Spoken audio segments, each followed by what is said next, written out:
Hello friends, स्वागत है मेरे चैनल में। आज मैं स्टार्ट करने जा रहा हूँ मॉडर्न हिस्ट्री। आज मैं आपको पढ़ाऊँगा मॉडर्न हिस्ट्री। और मॉडर्न हिस्ट्री जैसे कि आपको पता है स्टार्ट होती है अराइवल ऑफ द यूरोपियन से, यानी कि हमारे इंडिया में इन्वेजन हुआ था यूरोपियंस का। तो इसमें हम पढ़ेंगे 5 के बारे में, जो कि हैं आपके पहला पोर्टुगीज, डचेस, इंग्लिश, डेन्स और फ्रेंच। इनके बारे में हम एक एक करके सब सीखेंगे कि इन्होंने कब आए थे, क्या क्या काम किया और कितना रूल किया और किस स्टेट को कैसे, इनके बारे में हम लोग एक एक करके जानेंगे। पहले तो आप ये जान लीजिए कि पोर्टुगीज होता है आपका ये पोर्तुगल, जो आपको पता ही है कंट्री है पोर्तुगल। उस कंट्री को ही हम लोग क्या बोलते हैं, पोर्टुगीज। और जो डचेस है ये होती है नेदरलैंड। जो नेदरलैंड आपकी कंट्री है उसको हम बोलते हैं डचेस। इंग्लिश के बारे में जानते ही हो आप। और जो डेन्स हो जाते हैं ये है आपका डेनमार्क। क्या है आपका? डेनमार्क। तो ये थोड़ा इम्पोर्टेंट है, ये याद रखने के लिए, और आता भी है एग्ज़ाम में कि आपका पोर्टुगीज ऐसा होता है ना, मेनली ये हमारे इंडिया में आके रूल किए। अब ज़्यादातर बंदों को पता नहीं रहता कि पोर्टुगीज कौन सी कंट्री थी या डचेस कौन सी कंट्री थी। तो पोर्तुगीज यानी पोर्तुगल नाम से ही पता चल रहा है। इंग्लिश तो हम जानते ही हैं, इन्होंने तो हम पे ही रूल किया ब्रिटिशर से। फ्रेंच का भी हमें पता है। और जो डेन्स है, डेन से हो जाता है डेनमार्क। इसमें कोई डाउट है क्या? डेनमार्क सेम हो जाता है, ठीक है।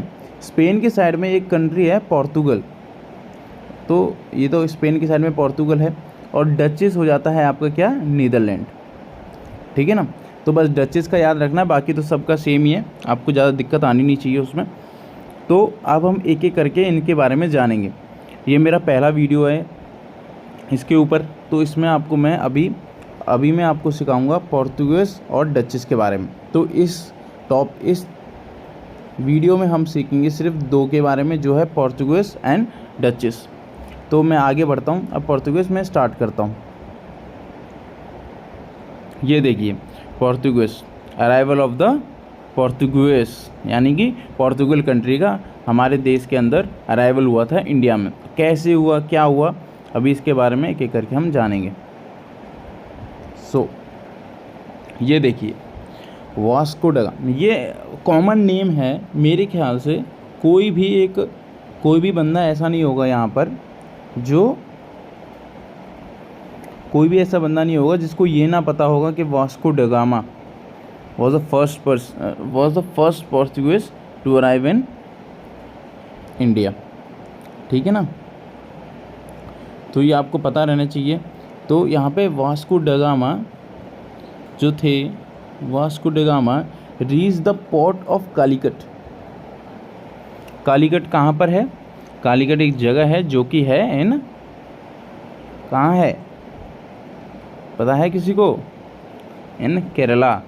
तो कालीकट कहाँ पर है? केरला। और during the reign of king Zamorin, वहाँ का एक राजा था कालीकट का जिसका नाम था जेमोरिन, जो कि हिंदू रूरल था।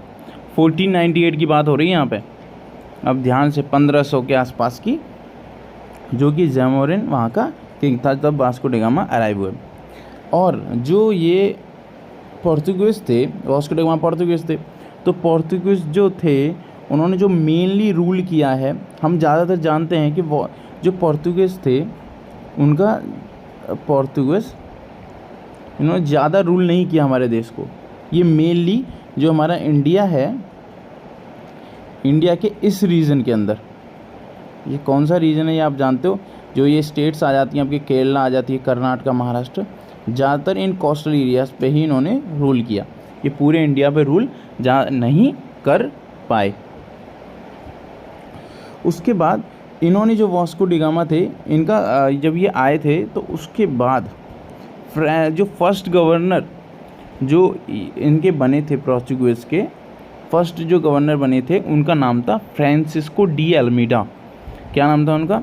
Francisco de Almeida. ये बहुत इंपॉर्टेंट है, कई एग्जामों में आता है कि जो फर्स्ट गवर्नर थे उनका नाम क्या था, फ्रांसिस्को डी अल्मीडा।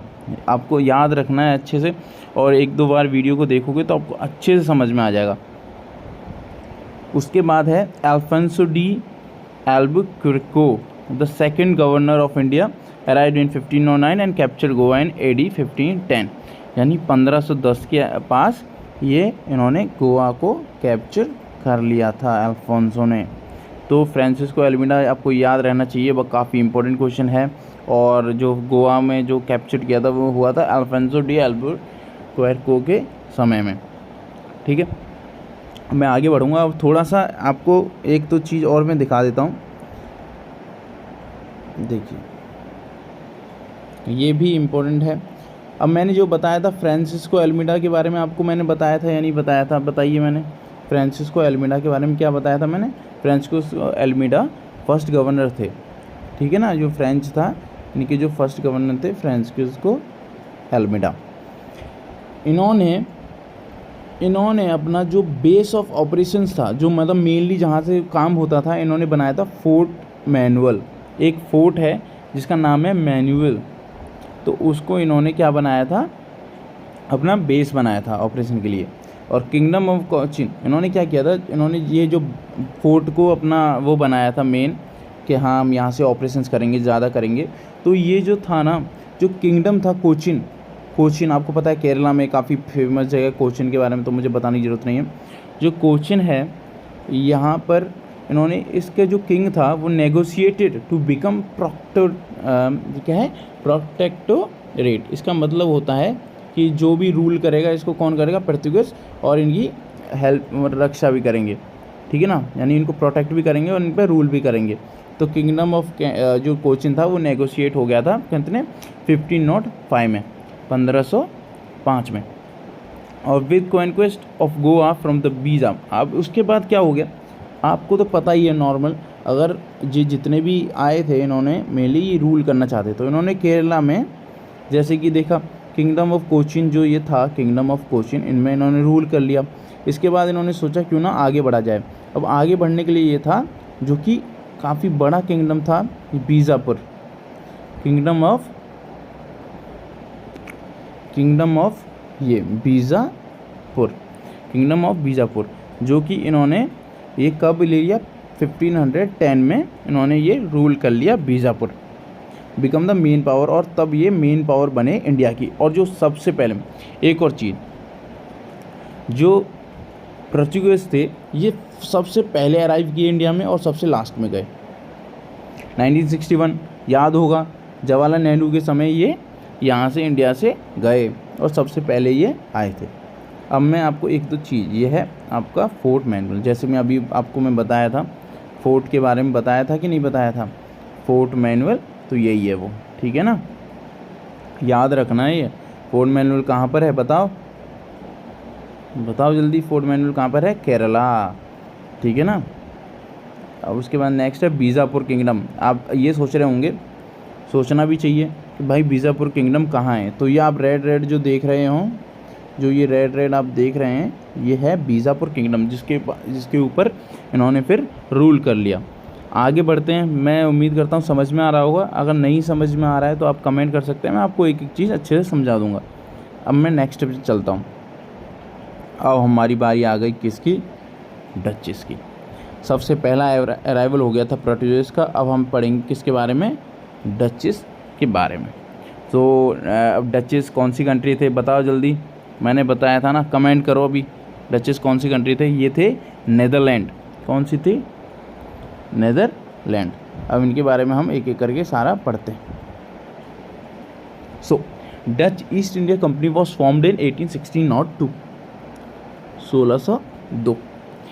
तो आप ये सोच लो, ये 1600 में आए, वो 1500 के आसपास आए पोर्तुगीज। तो ये कितना लेट आए, तो सबसे पहले जो आए थे वो पोर्तुगीज थे। उसके बाद हमारे डच ईस्ट इंडिया कंपनी।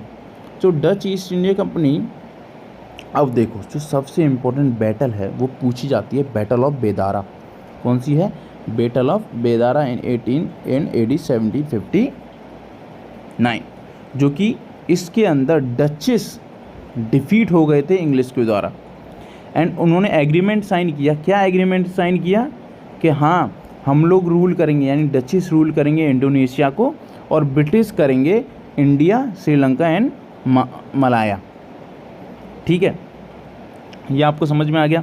सो ये नेदरलैंड ने यहाँ पे एग्रीमेंट साइन हो गया था बैटल ऑफ बेदारा में। उसके बाद इनकी जो फर्स्ट फैक्ट्री थी, भाई ये क्वेश्चंस बहुत सारे एग्जामों में आया है क्योंकि मैंने खुद देखा है। They set up their first factory at Masulipatnam in 1605, 1605 में। मैंने अभी क्या बोला, 1602 में ये आए थे, 1602 में ये आए थे और 1605 में इन्होंने अपनी पहली फैक्ट्री कहाँ स्थापित की, मसूलीपट्टनम में। इसमें डाउट नहीं रहना चाहिए। आगे इन्होंने फर्स्ट फैक्ट्री मसूलीपट्टनम में इन्होंने स्थापित की और बैटल ऑफ बेदारा में इन्होंने अपना एग्रीमेंट साइन किया। अब आगे बढ़ूँगा, ठीक है, डाउट तो नहीं हो रहा। और अब आपको मैं दिखाता हूँ, जैसे कि मैंने अभी इसमें क्या बोला था, मसूलीपट्टनम में फर्स्ट फैक्ट्री। अब ये आपको ये भी पता होना चाहिए मसूलीपट्टनम कहाँ है, हैं?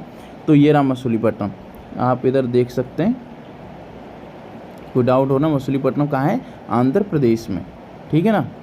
तो ये आपको अच्छे से आना चाहिए। सो फ्रेंड्स, आज का वीडियो मैं यहीं पे ख़त्म करूँगा।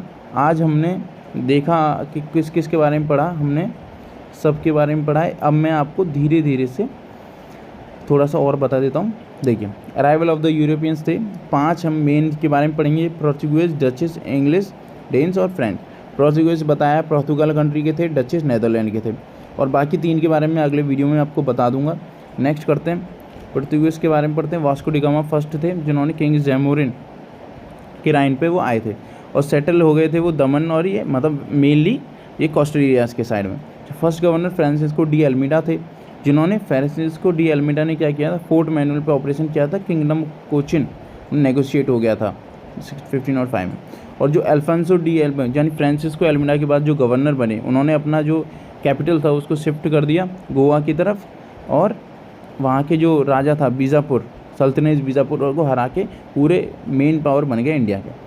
उसके बाद ये फोर्ट मैनुअल था, बीजापुर किंगडम, मैंने बताया था आपको कितना है। डचेस में क्या हुआ, जब वो आए 1602 में पहली फैक्ट्री स्थापना की, किसमें, 1605 में, ठीक है ना। 1605 में फर्स्ट मसूलीपट्टनम में फैक्ट्री स्थापना की, और उसके बाद जो मेन बैटल उन्होंने लगी वो थी बैटल ऑफ बेदारा 1759 में, जिसके अंदर एग्रीमेंट साइन हुआ कि इंडोनेशिया पे ये रूल करेंगे और British over India, Sri Lanka and Malaya. So मैं उम्मीद करता हूँ आपको ये वीडियो बहुत अच्छे से समझ में आया होगा, और मैं यही आशा करता हूँ कि और भी आपको कोई भी टॉपिक समझना है आप मुझे बताइए। मैं अभी धीरे धीरे आपको इन तीनों के बारे में और बाकी जो 3 बच गए उनके बारे में भी आपको मैं धीरे धीरे समझा दूँगा। इंग्लिश, डेन्स और फ्रेंच, इनके बारे में थोड़ा वीडियो बड़ा बनेगा पर आपको काफ़ी मज़ा आने वाला है। तो मैं अपना वीडियो यहीं पर समाप्त कर रहा हूँ, और कमेंट कीजिए, लाइक कीजिए और मेरे चैनल को सब्सक्राइब कीजिए। मैं और ज़्यादा अच्छे वीडियो लाने की कोशिश करूँगा। Thank you friends.